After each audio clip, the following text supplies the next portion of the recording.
తెలంగాణ రాష్ట్ర రాజకీయాల్లో గెలిచిన ఎమ్మెల్యే కీలక నేత ప్రస్తుత లోక్సభ స్పీకర్కు అస్వస్థత, హుటాహుటిన ఆసుపత్రికి తరలింపు అంటూ వార్తలైతే వస్తున్నాయండి.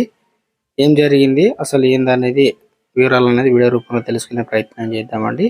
వీడియో స్కిప్ చేయకుండా ఎండ్ వరకు చూడండి, కంప్లీట్ ఇన్ఫర్మేషన్ అయితే అర్థమవుతుంది. వాట్సాప్ ఛానల్ సబ్స్క్రైబ్ చేసుకోండి, వీడియోని అందరూ కూడా లైక్ చేయండి, అందరికి కూడా తెలుస్తుంది.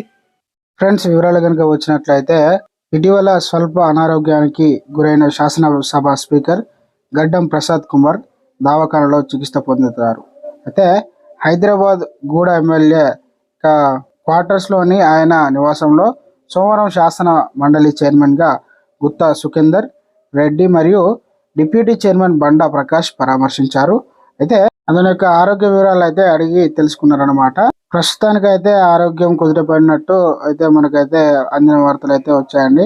ఇటువంటి సర్వసాధారణంగా జరుగుతున్నాయి కాబట్టి హెల్త్ అప్డేట్ ఏమైనా వచ్చినా సరే మీకు తెలియజేస్తాను వెంటనే.